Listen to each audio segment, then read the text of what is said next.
everyone, I am Sana and welcome to today's lecture, which is about stress managing techniques. The objectives of today's lecture are: the first one is to elucidate the concept of stress.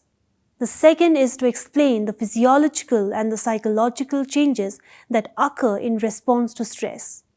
Third is the stages of stress. Fourth, to identify the costs and benefits of stress. Fifth, to discuss various stress management techniques and the benefits of each technique.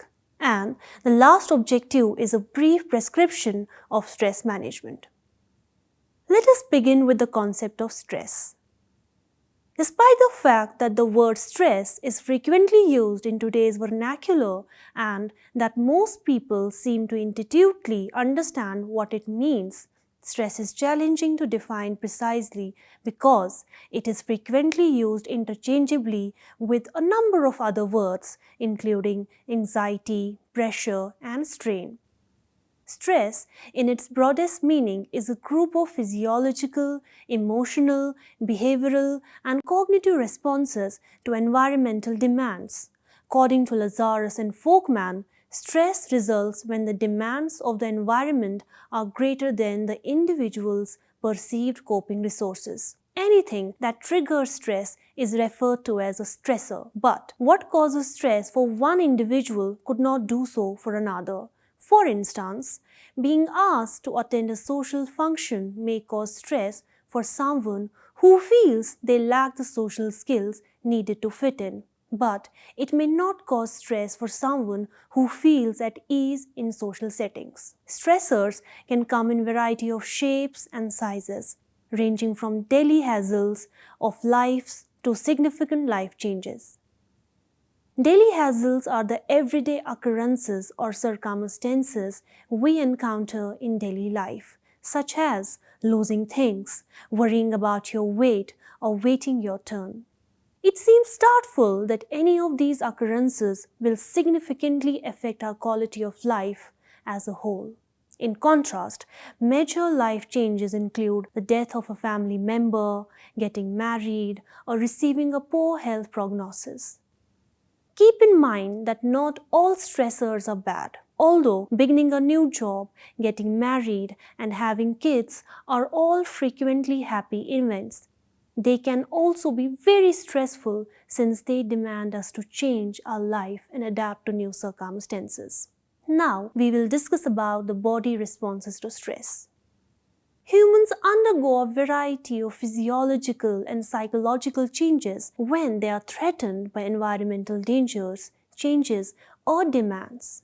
When a threat is identified and judged to be dangerous, the person assesses available coping resources. An alarm or fight or flight response is triggered if it is determined that the demands of the circumstance are greater than the resources available for coping. The body gets ready to take action during the fight or flight response, which usually entails either confronting the threat or avoiding it.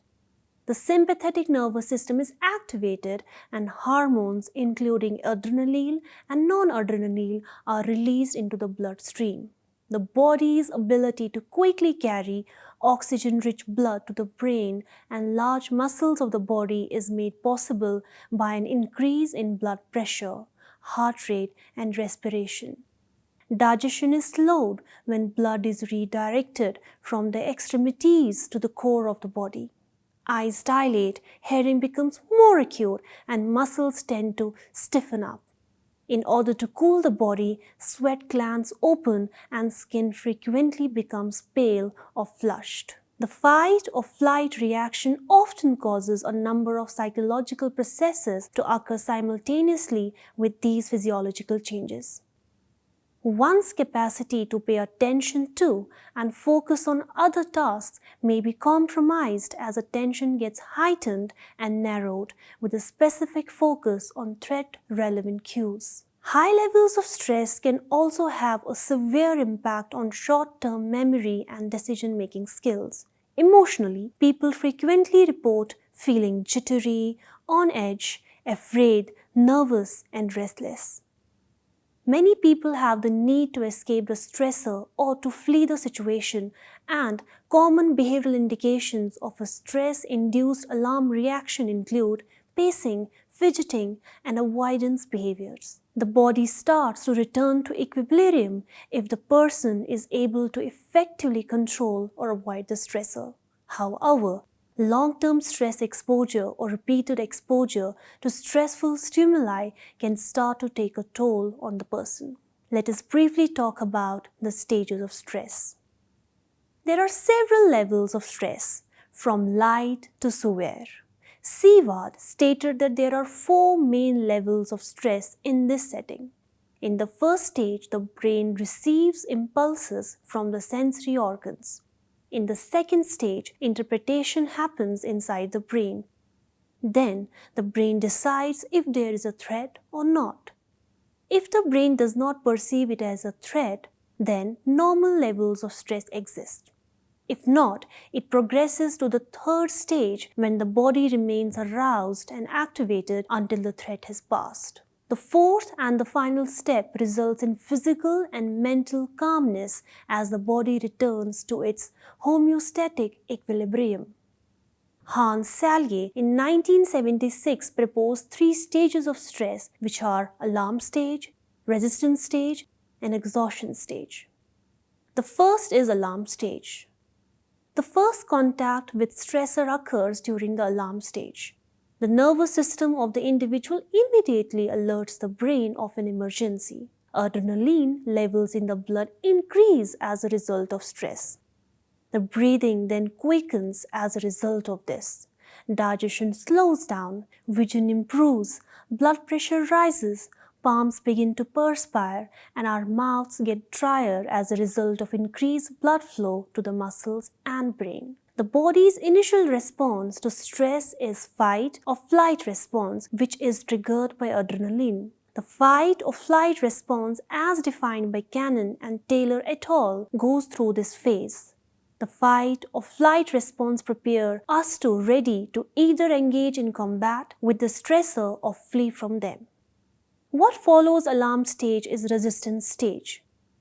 When a person is unable to deal with a stressor effectively during the alarm stage, the body adapts to the stressor's presence, which leads to the resistance stage. The person may become agitated, exhausted, and less able to handle stressful events since the body is still fighting the stressor. Resistance is an adaptation that persists until the stressor is stopped. The body continues the alterations that began in the first stage if the stressful circumstance persists. The body returns to a pre-alarm state after the stressful event is over. The last stage proposed by Selye is exhaustion stage. When the body is unable to meet the demands of stressor, exhaustion stage occurs. Only when a stressor persists for an extended length of time, weeks, months, or even years, does exhaustion set in. When stress persists beyond the second stage and you don't follow treatment recommendations, exhaustion, the last stress stage, sets in.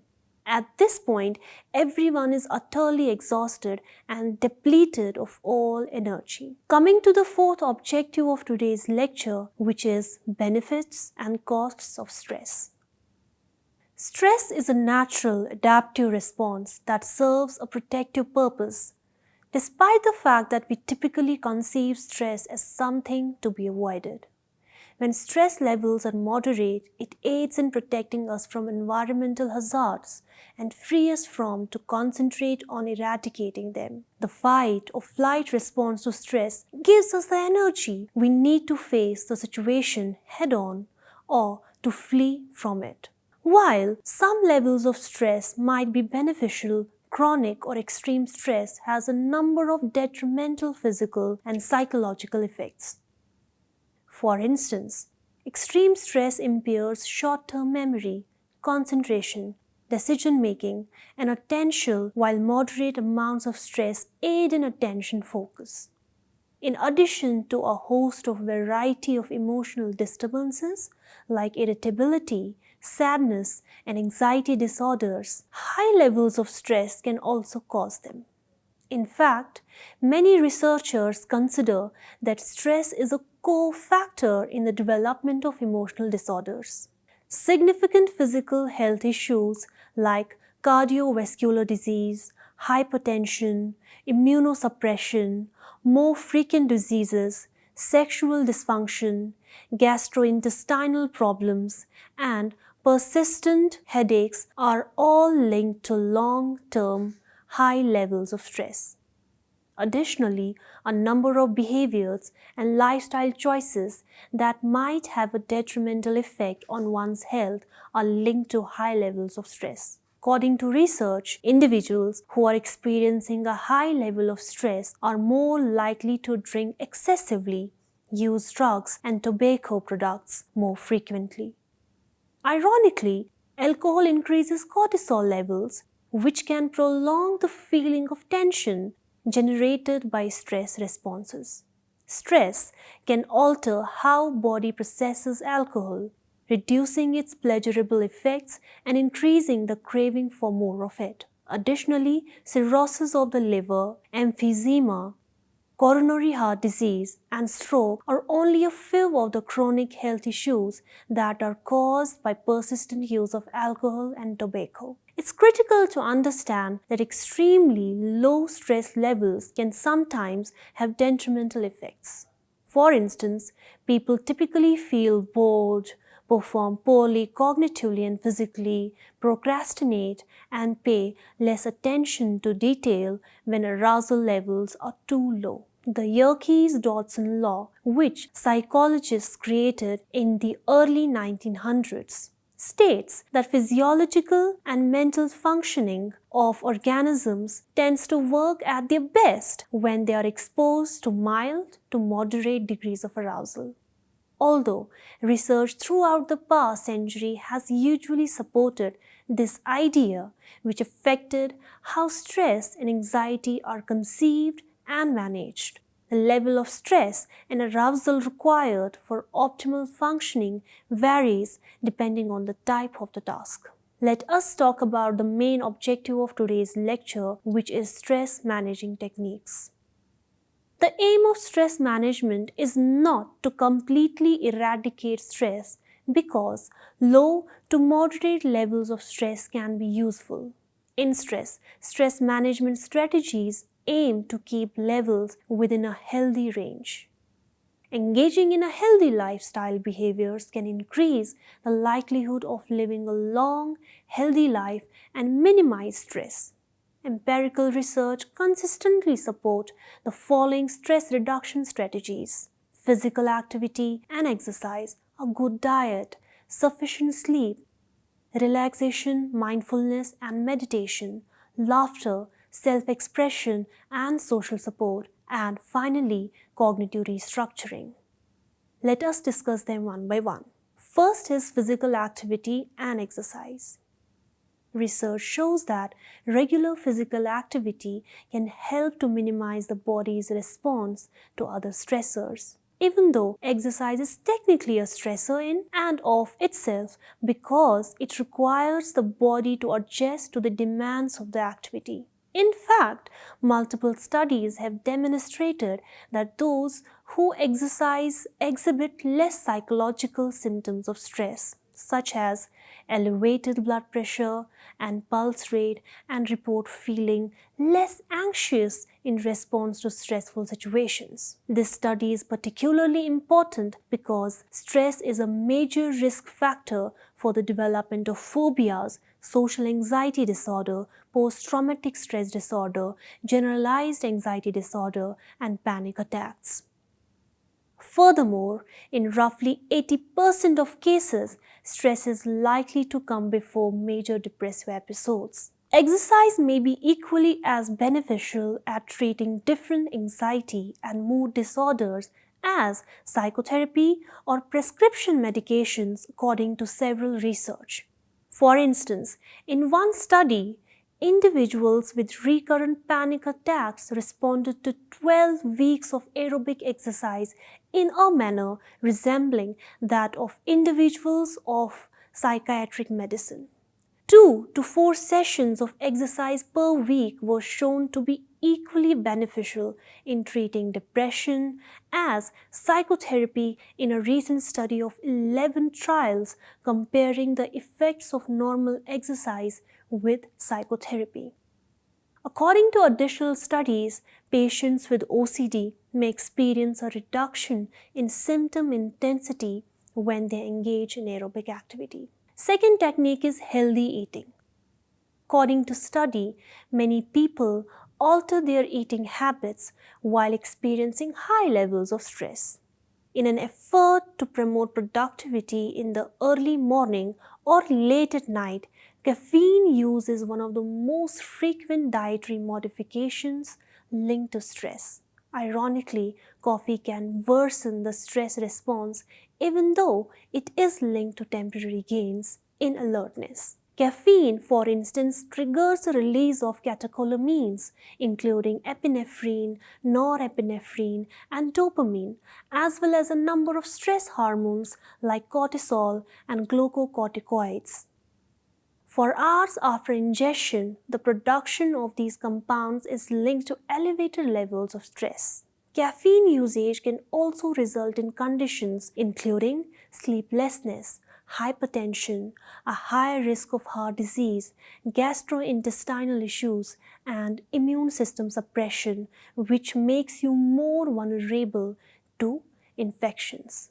These ailments can all influence the body's capacity to react to stress.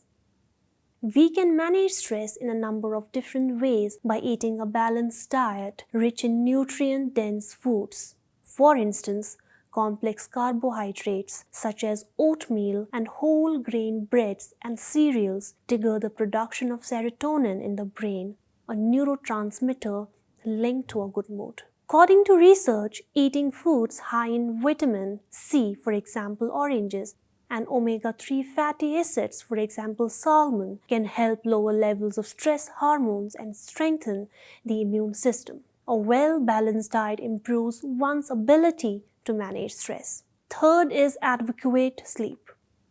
According to research, there is a bidirectional association between stress and sleep, with high stress levels being linked to sleep problems and low levels of sleep making stress symptoms worse. Numerous studies have shown that high levels of stress often result in difficulties falling asleep, having trouble staying asleep, having more nightmares, and having poorer quality sleep. Additionally, a large disturbance in sleep is frequently linked to a variety of emotional disorders connected to stress and anxiety, such as post-traumatic stress disorder and generalized anxiety disorder.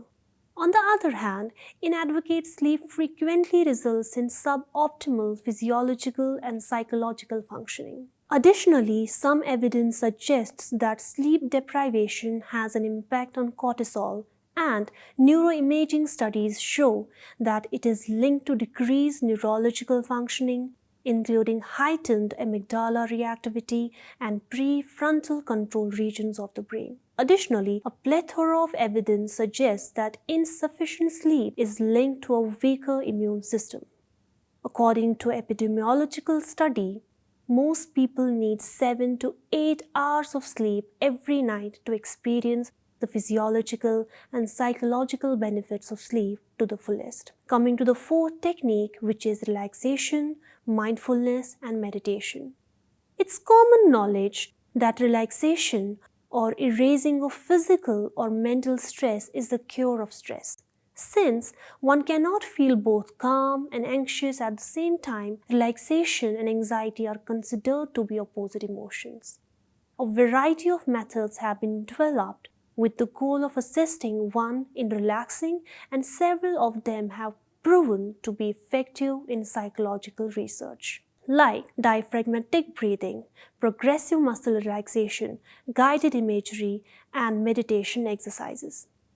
In order to expand and contract the diaphragm so that the air fills the abdomen more than the chest, diaphragmatic breathing or sleep abdominal breathing exercises usually entail lying down or sitting in a comfortable chair and taking slow, deep breaths. According to research, using diaphragmatic breathing can dramatically lessen stress perception. In one study, a sample of medical school students engaged in a 5-minute daily deep breathing exercise prior to class over the course of a 10-month period. Students who practiced deep breathing techniques for 6 weeks reported much less test anxiety, self-doubt, anxiousness, as well as increased exam concentration. A series of procedures known as progressive muscle relaxation includes repeatedly tensing and relaxing different bodily muscle groups.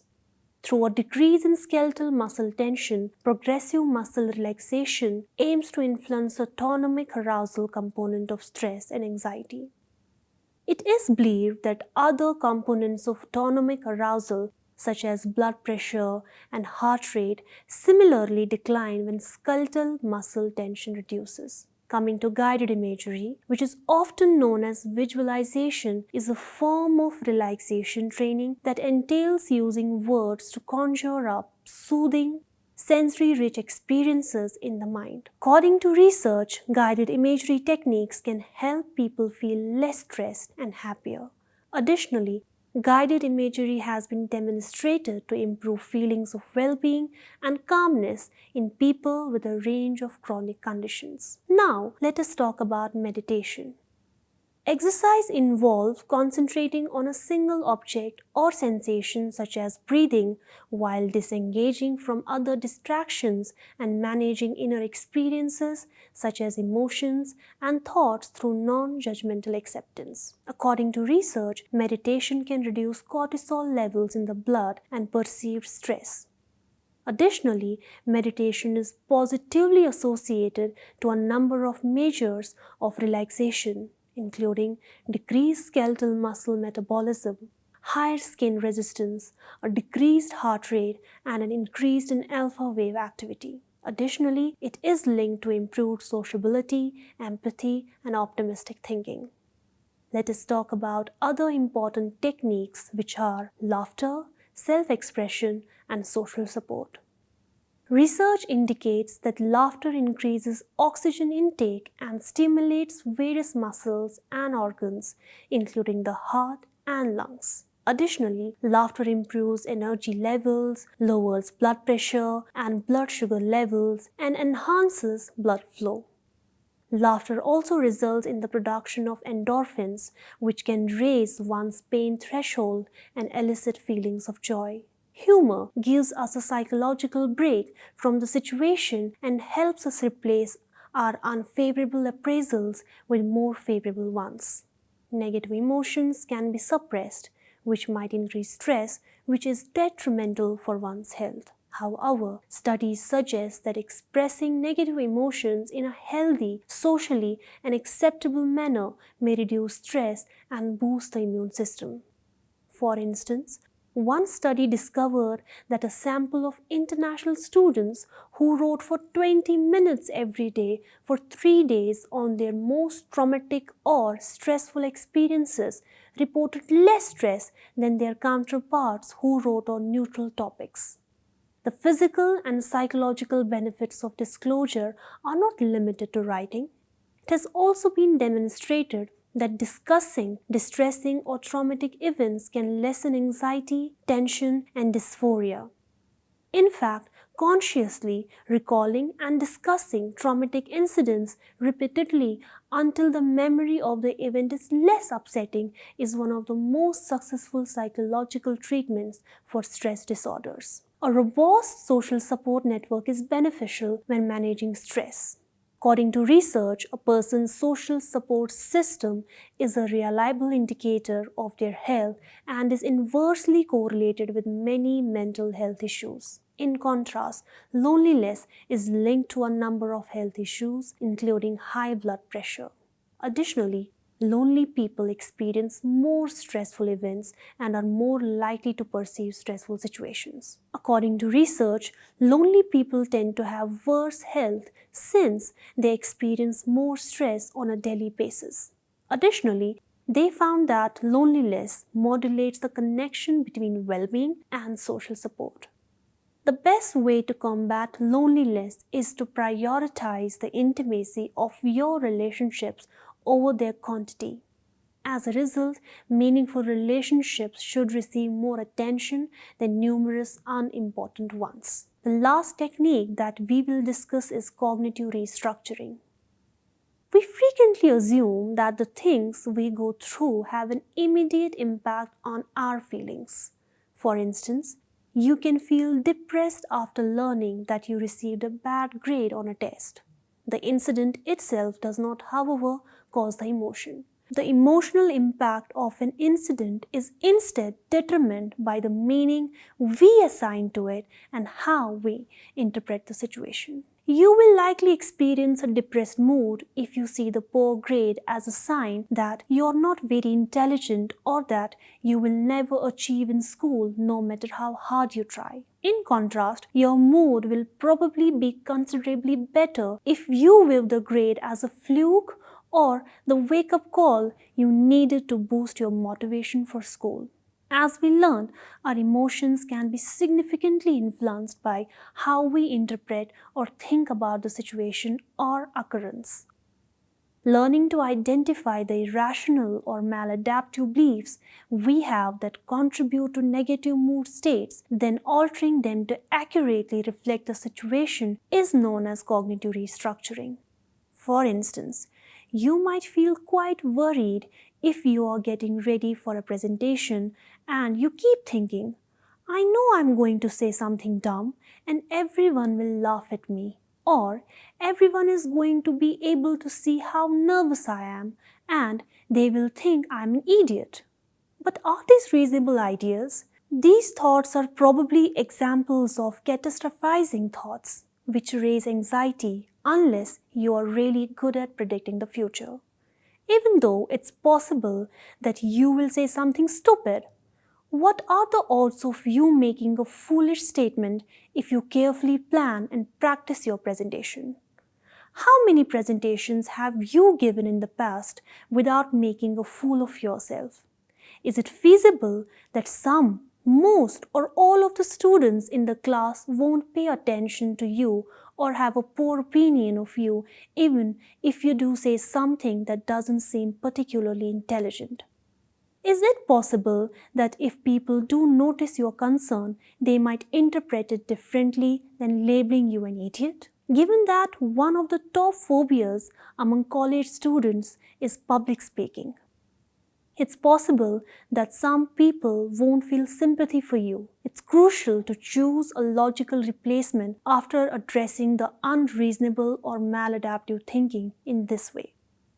Perhaps, if I prepare well and know what I am going to say in advance, I will probably do a fine job of presenting the presentation, might be a more sensible alternative to the first supposition.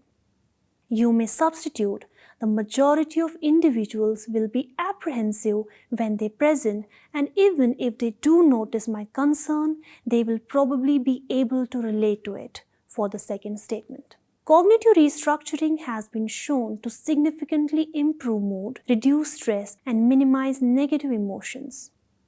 Cognitive restructuring involves learning to recognize unhelpful thought and processes and replacing them with more helpful, rational thought patterns. Now, let us briefly talk about the last objective, which is a prescription for stress management. To maximize your ability to cope with stress, try the following. The first one is to do exercise regularly. Exercise 3 to 5 times a week at a moderate level to strengthen your immune system and lower your risk of getting anxiety and mood problems. Even if you are unable to exercise frequently, keep in mind that even one session of exercise can significantly reduce stress and elevate mood. Second is, eat a healthy diet.